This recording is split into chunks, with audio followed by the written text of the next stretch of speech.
pendapat Syafi'iyah bahwa bismillah itu ayat pertama surat Fatihah, juga ayat pertama dari surat-surat yang lain, kecuali surat Bara'ah. Dalilnya, wastadallu aidan bidalilin ma'qul. Madhab Syafi'iyah berdalil juga dengan dalil yang rasional, dalil yang logis. Wa huwa annal mushaf al-imam kutibat fihi al-basmalatu fi awwalil Fatihah wa fi awwali kulli suratin min suwaril Qur'an, yaitu bahwasanya mushaf Utsmani kutibat ditulis fihi di dalam mushaf Utsmani, apa yang ditulis? Al-basmalatu basmalah fi awalil Fatihah, baik di awal Fatihah dan di awal setiap surat dari surat-surat Al-Quran, ma'ada surat Bara'ah, selain surat Bara'ah. Perhatikan, Nabi itu membuat peraturan yang bukan Quran jangan ditulis di dalam mushaf, khawatir campur-campur. Itu aturan dari Nabi. Makanya di dalam mushaf yang pertama, mushaf imam, itu enggak ada lafadz amin, karena lafadz amin itu bukan Quran. Enggak ada lafadz a'udzubillahi minasyaitonirrajim, karena ta'awud itu bukan Al-Quran. Enggak ada nama-nama surat, karena nama-nama surat itu bukan Al-Quran. Nabi membuat aturan, hei yang bukan Quran jangan ditulis di dalam mushaf. Tapi kenyataan menunjukkan dari dulu bismillahnya ditulis, baik di awal Fatihah maupun awal setiap surat. Itu artinya sahabat meyakini bismillah itu bagian dari Al-Quran. Andai bismillah itu bukan bagian Al-Quran, maka dia enggak boleh ditulis. Paham? Nah, kalaupun ternyata bismillah ditulis di awal setiap surat, itu artinya menurut keyakinan para penulis wahyu, bismillah itu termasuk ayat Al-Quran. Paham ya? Wa kutibat kadzalika fi masahifil amsar. Mushaf iman itu mushaf imam, mushaf yang ditulis di zaman Abu Bakar. Dari situ disalin, diperbanyak menjadi 6 mushaf. Yang 6 mushaf itu mushaf Utsmani. Wa kutibat ditulis pula basmalah itu, kadzalika demikian pula fi masahifil amsar, ditulis di dalam mushaf-mushaf yang ada di berbagai kota, al-mangkulati yang disalin dari mana? Anhu disalin dari mushaf al-imam, disalin dari mushaf induk yang ditulis di zaman Abu Bakar. Wa tawatara dzalika, dan penulisan bismillah di awal surat itu benar-benar menjadi tawatur, menjadi terkenal, masyhur, viral.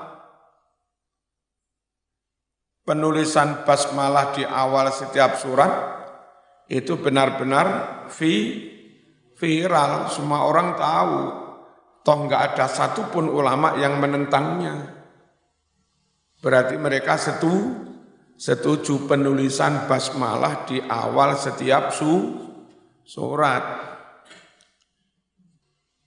Ma'al ilmi bi annahum kanu la yaktubuna fil mushaf ma laisa minal Qur'an. Padahal kita tahu bahwa para sahabat itu tidak mau menulis di dalam mushaf sesuatu yang tidak termasuk sahabat tidak mau menulis di dalam mushaf sesuatu yang tidak termasuk Al-Qur'an. Wa kanu yatasaddaduna fi dzalika, dan para sahabat sangat ketat sekali fi dzalika dalam hal itu. Dalam hal apa? Prinsip yang bukan Quran jangan ditulis. Itu sahabat ketat banget. Toh seketat mereka tidak akan menulis yang bukan Quran, nyatanya bismillah tetap ditulis. Hatta innahum mana'u min kitabati ta'syir. Sampai-sampai sahabat melarang, mencegah penulisan taksir. Biasanya untuk memudahkan hafalan ditulis usar 1/10 juz, usar 1/10 juz. Kayak gitu. Kalimat usar jangan ditulis. Itu tidak termasuk Quran. Enggak boleh itu ditulis. Wa min asma'is suwar, dan juga melarang penulisan nama-nama melarang penulisan nama-nama surat. Kenapa nama surat enggak boleh ditulis? Itu bukan Quran. Wa minal i'jam, dan melarang nitik-nitik mushaf. Dulu enggak ada titiknya kan mushaf? Ya. Wa ma wujida min dzalika akhiran, sedangkan sesuatu yang didapati dari penulisan taksir, penulisan nama-nama surat, memberi titik akhiran di akhir-akhir, faqad kutiba bi ghairi khatil mushaf. Itu memang ditulis tidak dengan khatnya mushaf yang pertama. Itu sudah belakangan perkembangan di zaman Abul Aswad Ad-Tu'ali, Imam Khalil Al-Farahidi. Abul Aswad yang mengi'rab A-I-U, yang Imam Khalil yang memberi titik. Nah, sekarang pakai itu. Jadi kalaupun akhirnya ada penulisan nama surat, itu memang ditulis tidak sesuai dengan khatnya mushaf wa bimidadin ghairil midad, dan ditulis dengan tinta selain tinta khusus untuk mushaf. Hifdhan lil Qur'an an yatasarraba ilaihi ma laysa minhu. Kenapa sahabat ketat? Woi, yang bukan Quran jangan ditulis. Guna menjaga Al-Quran.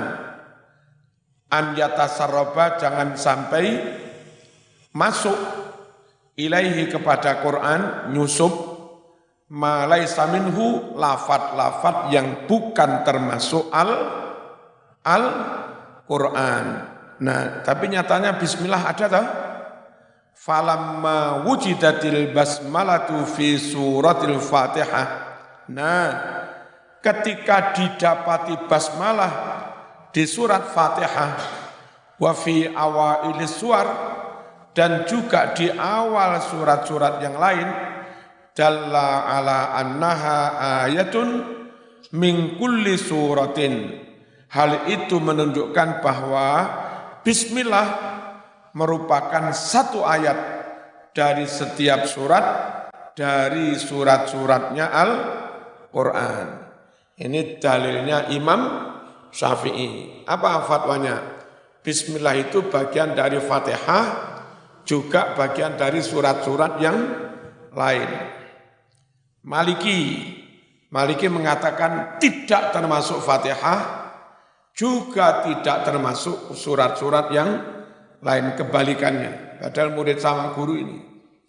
Imam Syafi'i muridnya Imam Malik. Enggak apa-apa.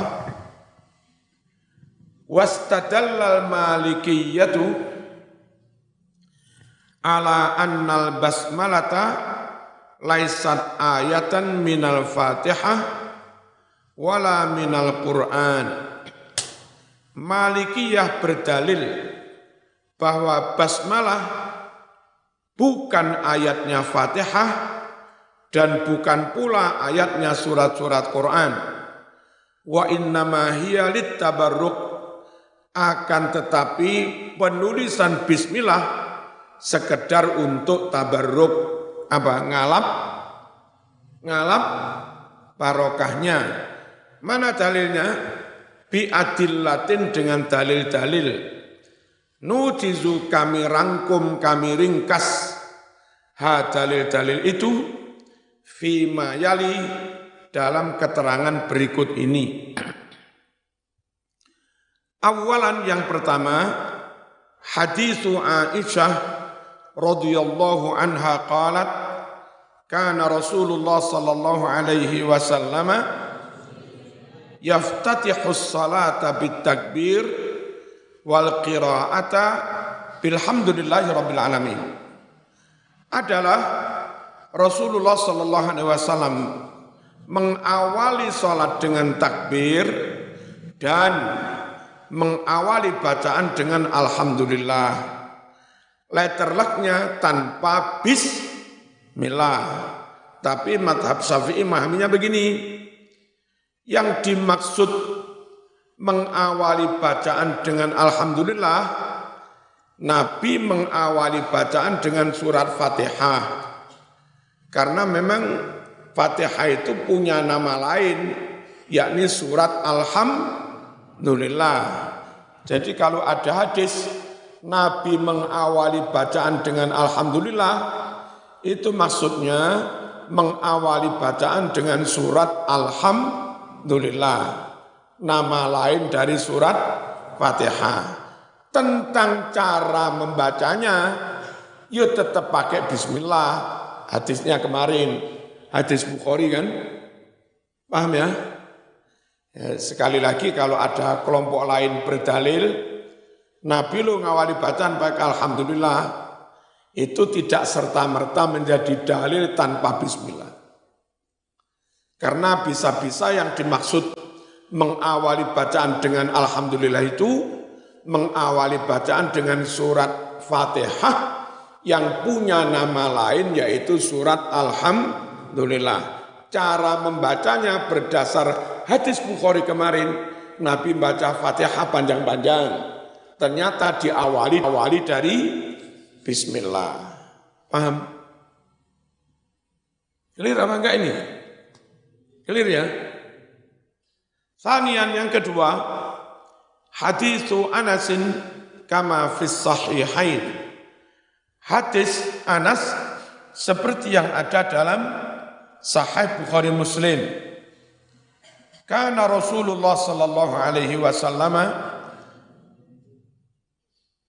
sallaitu khalfan Nabi sallallahu alaihi wasallam wa Abi Bakrin wa Umar wa Utsman fakanu yastaftihuna bilhamdulillahi rabbil alamin. Aku salat makmum di belakang Nabi, Abu Bakar, Umar, Utsman, mereka semua memulai bacaan dengan alhamdulillah. Apa maksudnya? Memulai bacaan dengan surat alhamdulillah. Cara membacanya pakai basmalah. Memahami begitu itu wajib. Kenapa wajib dipahami begitu? Kalau ini you pahami langsung alhamdulillah tanpa bismillah, kau membuang hadis yang kemarin. Padahal itu hadis Bukhari. Tapi kalau zaman pahami memulai bacaan dengan surat alhamdulillah, kan memang pakai alhamdulillah. Tentang cara bacanya tetap pakai basmalah. Hadis kemarin tetap kita pegang, hadis ini kita pegang. Enggak ada hadis yang dibuang. Tapi kalau you memahami letter alhamdulillah tanpa bismillah, seakan-akan kau pegang hadis ini, tapi kau buang hadis Bukhari yang lain. Dan enggak elok itu, orang berani membuang hadis hanya karena persepsi. Clear? Wa fi riwayatin li Muslim la yadhkuruna bismillahirrahmanirrahim la fi awwali qiraah wala fi akhiriha. Tersebut dalam riwayat Muslim, imam-imam di zaman Nabi itu tidak menyebutkan bismillah, baik di awal bacaan maupun di akhir bacaan. Nah, yang dimaksud itu begini, kedengarannya para makmum, kedengarannya para makmum, imam-imam di zaman Nabi, di zaman sahabat, itu tidak menyebut bismillah. Nah, kalau mereka dengarnya langsung alhamdulillah, tidak dengar bismillah, bukan berarti tidak membaca. Kira-kira Nabi itu membaca a'udzubillah apa enggak? Sebelum baca Fatihah itu, kira-kira baca a'udzubillah apa enggak? Yang baca Al-Quran merintah, fa idza qara'tal Qur'an fasta'iz billahi minasy syaitan, mesti baca. Kira-kira Nabi baca iftitah apa enggak? Baca itu aja. Ya baca memang itu sunnah Rasul. Ya. Nah, ketika sahabat yang jadi makmum, mereka dengar langsung alhamdulillah, tidak bisa disimpulkan tidak baca iftitah atau tidak baca a'udzubillah. Itulah. Paham? Jadi kalau Anda menyimpulkan ada hadis ini, mereka tidak menyebut bismillah, lalu kau simpulkan enggak baca, berarti Anda juga akan menyimpulkan Nabi enggak baca iftitah, juga enggak baca a'udzubillah, alasan enggak dengar.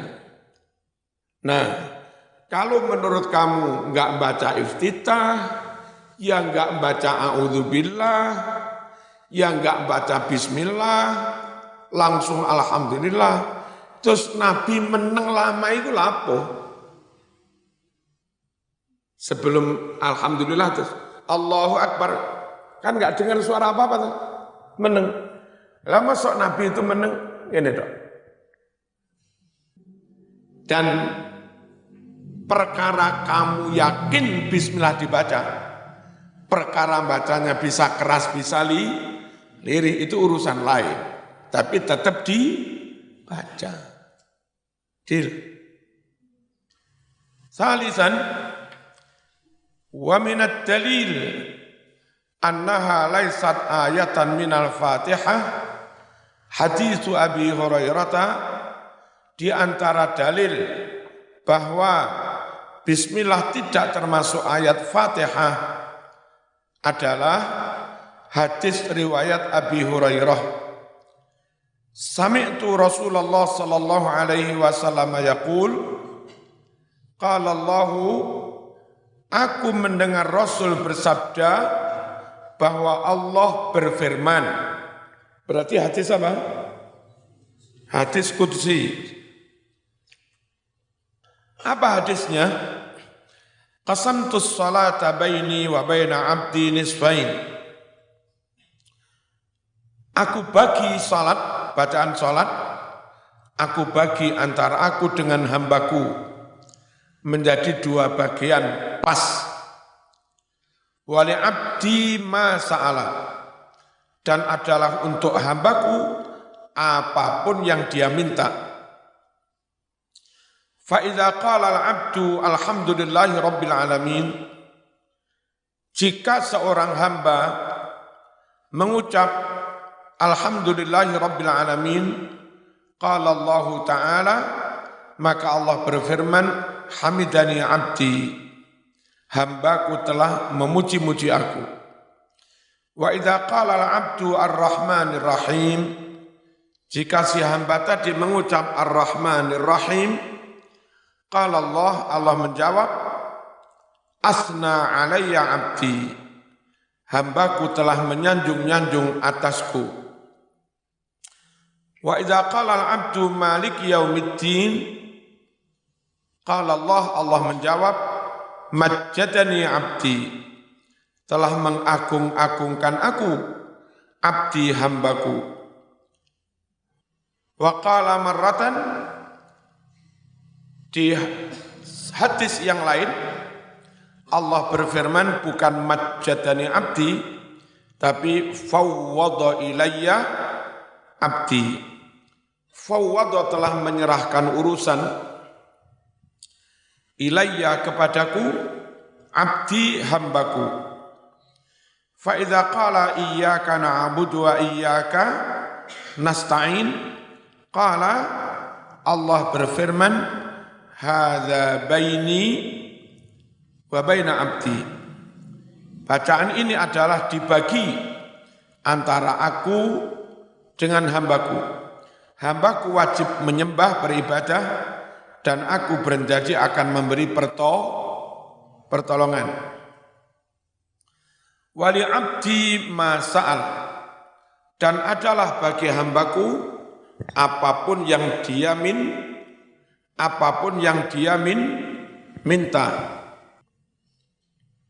Fa idza qala ihdinas siratal mustaqim siratal ladzina an'amta 'alaihim ghairil maghdubi 'alaihim waladdallin. Amin. Jika hamba mengucap begitu, qala maka Allah jawab hadza li 'abdi wa li 'abdi ma sa'al. Doa-doa permintaan ini adalah untuk hambaku. Dan bagi hambaku terserah apapun yang dia minta. Qalu faqauluhu subhanahu, mengucaplah madhab Malikiyah. Allah berfirman qasamtu salat, aku bagi salat, yuridul Fatihah, dia maksud aku bagi surat Fatihah. Tapi di sini surat Fatihah disebut salat. Wasammaha salatan, Allah namakan Fatihah dengan nama salat. Li'anna salata la tasihhu illa biha. Karena salat memang tidak sah kecuali dengan suratul Fatihah. Falau kanatil basmalatu ayatan minal Fatihah la dzukirat fil hadisil qudsi. Andai basmalah itu termasuk ayatnya surat Fatihah, pasti disebut dalam hadis qudsi. Cuma begini, tidak disebut di sini bukan berarti lantas bismillah itu enggak termasuk surat. Karena bismillah itu ada di awal setiap surat. Maka kadang dalam kajian apa-apa, bismillahnya enggak perlu dikaji. Emang ngaji apa? Kemarin sudah menafsiri bismillah. Ada surat lagi ada bismillah. Ada surat lagi ada bismillah. Itu ketika nemu bismillah lagi, cukup pre-memori. Wingi wis, idem. Ngerti ya? Tidak dibahasnya di sini bismillah, bukan berarti bismillah itu terbuang dari suratul Fatihah, karena sudah pada maklum di awal setiap surat ada bismillah. Tuh. Terus lagi pula nanti maknanya sama dengan yang Ar-Rahman Ar-Rahim. Ketika hamba menyebut Ar-Rahman Ar-Rahim, Allah menjawab asna alayya abdi. Di bismillah juga ada Ar-Rahman Ar-Rahim. Maka cukup satu aja yang disebut. Misalnya zaman guru tafsir ngaji tentang tafsirnya surat Ar-Rahman. Fabi ayyi ala'i rabbikuma tukadziban dzawata afnan fabi ayyi ala'i rabbikuma tukadziban. Hah? Masuk setiap ada ayat itu mau maknani mana, ngono. Ya cukup idem pada ndur mau. Kan banyak sekali itu fabi ayyi ala'i rabbikuma tukadziban. Ya. Tahu? Tidak dibahasnya fabi ayyi ala'i rabbikuma tukadziban di alam ayat berikutnya karena sama, itu bukan berarti kita enggak mengakui keberadaan fabi ayyi ala'i rabbikuma tukadziban. Tidak disebutnya bismillahirrahmanirrahim karena sudah menyebut ar-rahmanir rahim di tengah, bukan berarti menafikan keberadaan bismillah. Ya enggak disebut karena podo kok, maknane podo cukup salah satu. Clear. Bismillahirrahmanirrahim. Rabi'an yang keempat, lau kanatil basmalatu minal Fatihah lakana hunaka tikrarun fi ar-Rahmanir Rahim. Andai basmalah itu termasuk surat Fatihah, tentu di sana ada pengulangan kalimat Ar-Rahmanir Rahim. Ar-Rahmanir Rahim di Bismillah, Ar-Rahmanir Rahim di ayat ketiga. Ya, ada pengulangan. Wa asbahat as-suratu kal'ati. Jadinya surat Fatihah seperti yang berikut ini. Bismillahirrahmanirrahim. Alhamdulillahirabbil alamin. Ar-Rahmanirrahim. Lo depan ono Ar-Rahmanirrahim, buri ono maneh Ar-Rahmanirrahim. Wa dzalika mukhillun bi balaghatin nazmil jalil. Pengulangan kalimat Ar-Rahmanirrahim itu merusak nilai kesastraan susunan Al-Quran yang agung. Jadi nilai sastranya jadi enggak tinggi gara-gara ada pengulangan. Supaya nilai sastranya tinggi jangan ada pengulangan. Supaya enggak ada pengulangan, buang itu bismillah. Sehingga Ar-Rahmanir-Rahim cukup disebut sekali. Pertanyaannya, apa dengan adanya pengulangan lalu balaghahnya Quran jadi hilang? Andai gara-gara ada pengulangan, nilai sastranya Quran jadi hilang, bagaimana Anda menanggapi surat Ar-Rahman?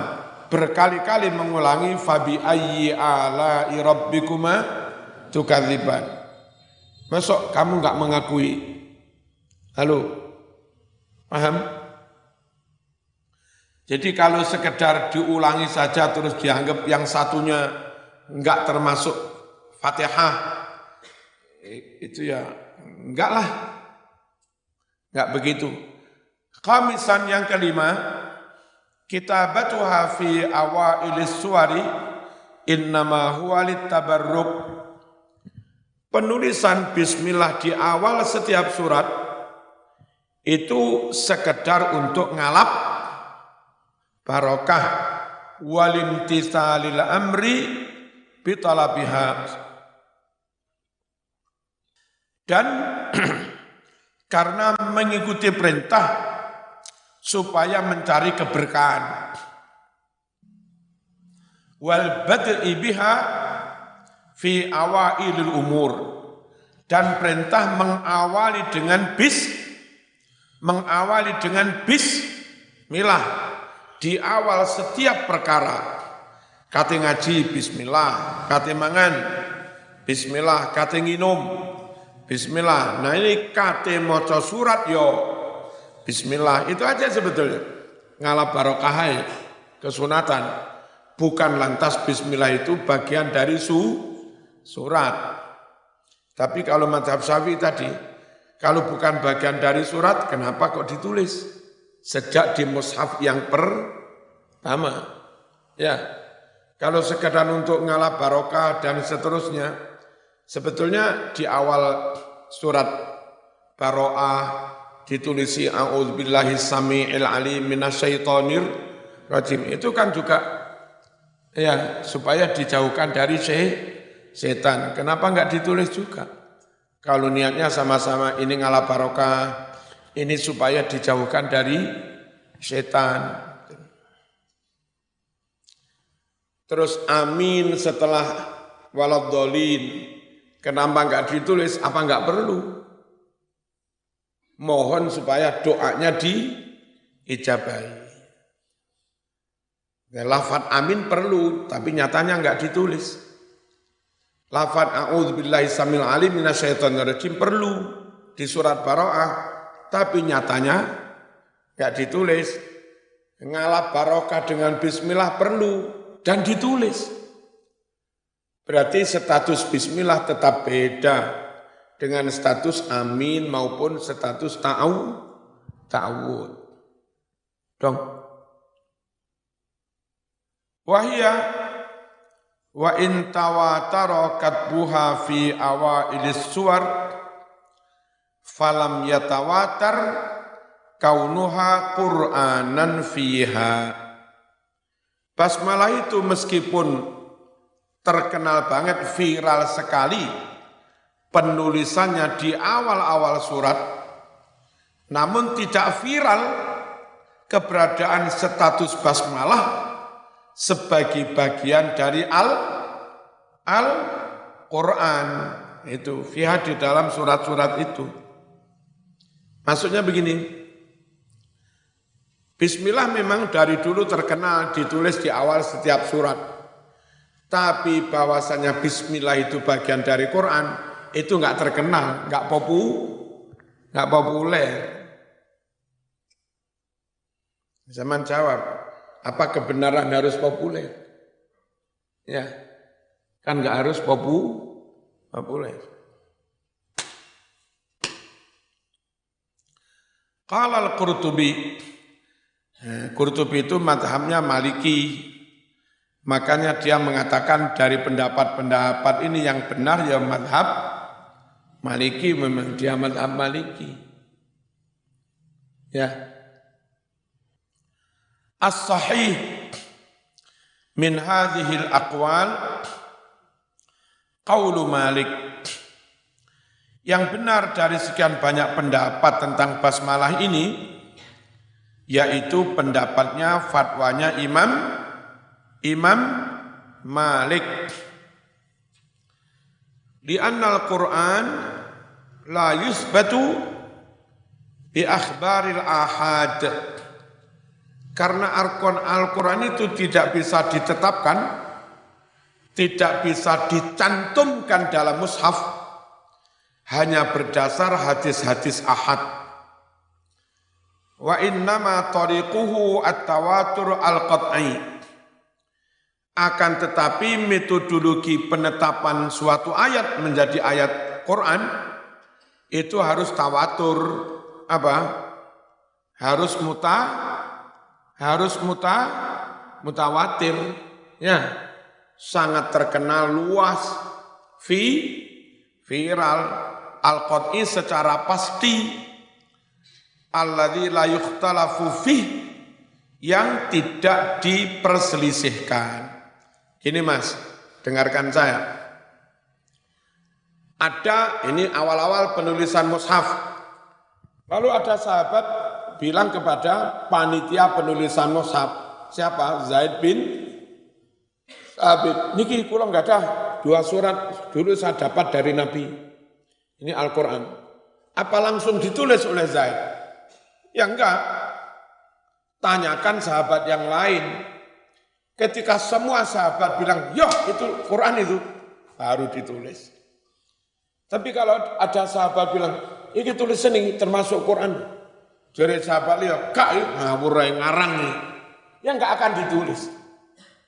Jadi syaratnya ayat dicantumkan, ditetapkan dalam mushaf, itu syaratnya harus mutawatir. Harus sangat populer, terkenal, viral, enggak ada yang menentang. Lah basmalah itu masih diperselisihkan. Ada yang mengatakan itu Quran, ada yang mengatakan itu bukan Quran. Berarti basmalah enggak bisa dicantumkan sebagai Quran, masih diperselisihkan. Itu logikanya mazhab Maliki. Syaratnya ayat masuk dalam mushaf harus qat'i, pasti, secara mutawatir. Bismillah tidak qat'i, tidak mutawatir, karena ada perselisihan. Berarti bismillah enggak bisa dianggap bagian dari Al-Quran. Jawab kita, ada perselisihan kan belakangan. Dulu awal bismillah ditulis zaman sahabat, zaman kutabul wahyi, enggak ada yang memperselisihkan. Bermasalah kan belakangan, enggak ngefek. Ya tetap saja bismillah, bismillah, bagian dari Al-Quran. Saking saja kamu yang ini berpendapat begini, ini berpendapat, enggak ngurus. Yang penting sejak zaman Nabi, zaman sahabat, bismillah ditulis, enggak ada yang komentar. Enggak ada yang menentang. Semuanya mengakui keberadaan basmalah. Nah, masalahnya wajib diwaca apa enggak, itu urusan lain. Tidak menafikan status basmalah. Dong. Qala Ibnul Arabi. Tapi ya begini, dulu ulama antar mazhab ya begini, saling berargumentasi. Nah, kita membaca kitab yang menyajikan pandangan berbagai mazhab. Itu kalau yang ngajar kayak saya, wawasannya enggak luas, murid itu bisa jadi bingung. Lagi apa ini? Wa yakfika annaha laisat minal Qur'an ikhtilafun nasi fiha. Katanya Ibnul Arabi, Maliki juga, cukuplah bagimu sebagai bukti bahwa basmalah tidak termasuk Al-Quran, apa? Manusia berselisih tentang bismillah. Nah, kalau masih diperselisihkan, ya berarti bukan Al-Quran. Jawab kita seperti tadi. Saat penulisan mushaf, gak ada yang berselisih. Nah, berselisih kan belakangan, dianggap piye itu. Bukan berselisih dihilangkan apa enggak bismillah. Enggak berselisih begitunya. Wong nyatanya orang yang mengatakan enggak usah diwaca, nyatanya juga enggak berani. Lek ngono buseken bismillah. Bismillah ning Qur'ane suwek kabeh. Ini ora wani ya. Disuruh menghilangkan bismillah dari mushaf juga enggak berani. Sekalipun dia berpendapat enggak wajib diwaca. Nah, jadi sekali lagi kalau keberadaan bismillah dalam mushaf qat'i, mutawatir. Tinggal dia anggap piye, itu yang orang berselisih. Ya, katanya Ibnul Arabi, wong manusia berselisih itu sudah jadi bukti bahwa basmalah itu tidak termasuk Quran. Wal Qur'anu la yukhtalafu fih. Padahal Quran itu tidak diperselisihkan. Wal akhbaru sihah allati la mat'ana fiha. Hadis-hadis sahih yang tidak ada cacat di dalamnya. Hadis-hadis itu Mas, dalatun ala annal basmalah laisat bi ayatin minal Fatihah. Hadis-hadis itu menunjukkan bahwa basmalah tidak termasuk ayat dari suratul Fatihah. Wala ghairiha, juga surat-surat yang lain. Illa fin namli wahdaha, kecuali di surat Naml saja. Yang kemarin itu, innahu min Sulaiman wa innahu bismillahirrahmanirrahim. Maliala arol hudhuda. Kenapa aku hari ini enggak melihat burung hudhud? Ya, diancam sama Nabi Sulaiman. Awas, teko kan tak beleh. Mari ngono burung hudhud teko bawa surat teko Bilqis gitu. Katanya Ibnul Arabi, keberadaan bismillah masih diperselisihkan. Syaratnya Quran itu tidak diperselisihkan, berarti bismillah tidak termasuk Quran, sudah kita jawab. Ya. Lalu katanya hadis-hadis yang tidak ada cacatnya menunjukkan bismillah tidak termasuk ayat Fatihah. Jawab kita enggak juga. Ada kok hadis-hadis yang menunjukkan bismillah itu awal dari Fatihah dan Sahih Bukhari juga kok. Enggak bisa you katakan semua hadis kok semua. Ya. Bahkan hadis yang kelihatannya kayak langsung alhamdulillah itu pun tidak menafikan tafsir. Andai ditafsiri alhamdulillah itu maksudnya surat alhamdulillah. Cara membacanya tetap dari bismillah. Nah begitu. Semakala kemudian Ibnul Arabi mengucap, inna madhabana yatarajjahu fi dhalika biwajhin azim wa huwa al-maqul.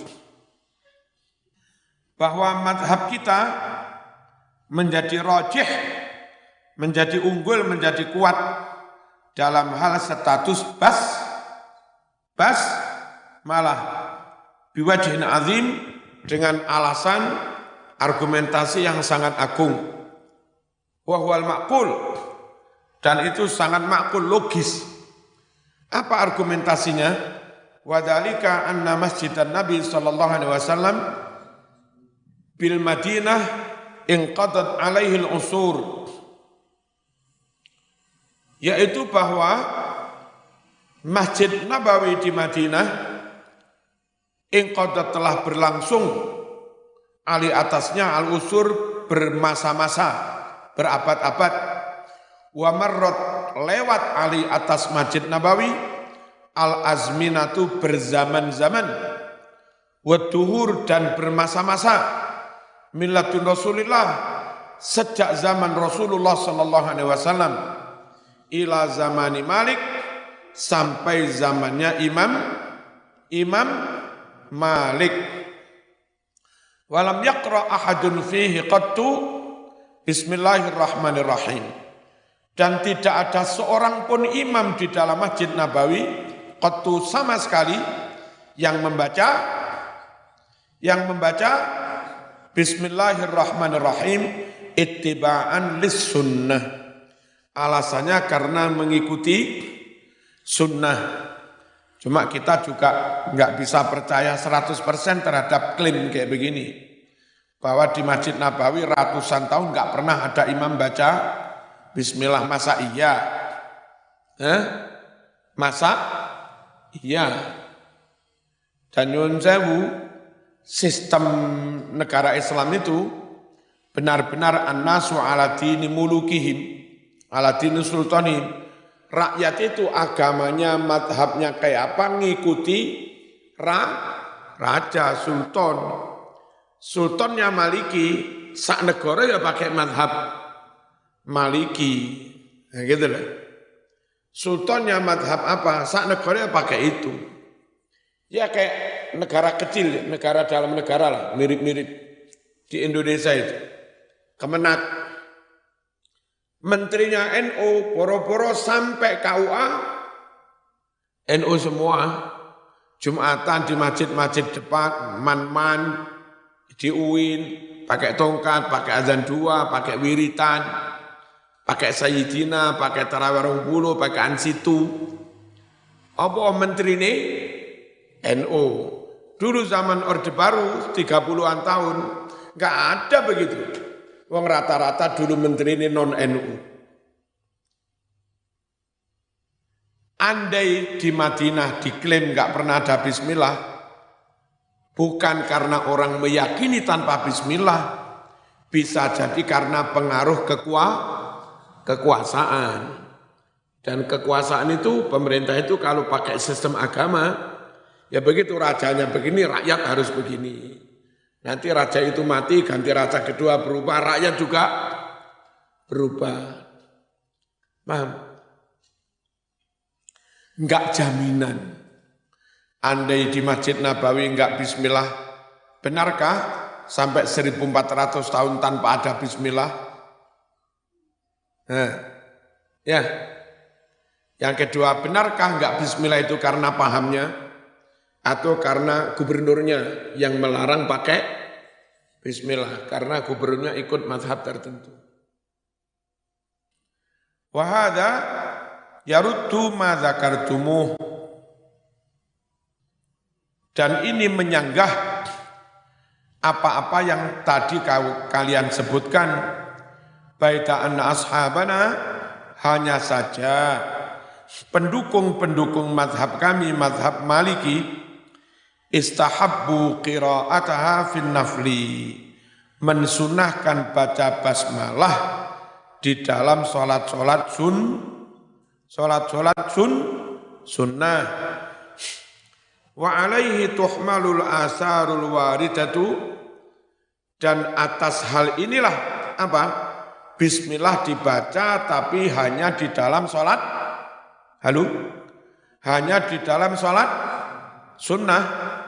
Tuhmalu, dipahami, diterapkan, al-asaru, riwayat-riwayat, al-waridatu, yang telah datang, fi qiraatiha, tentang dibacanya basmalah, au ala sa'ati fi dzalik, atau memang berdasarkan kelonggaran pendapat. Bisa jadi kadang sholat sunat baca bismillah, memang untuk sholat sunat Imam Maliki memberi kelonggaran, monggo-monggo aja.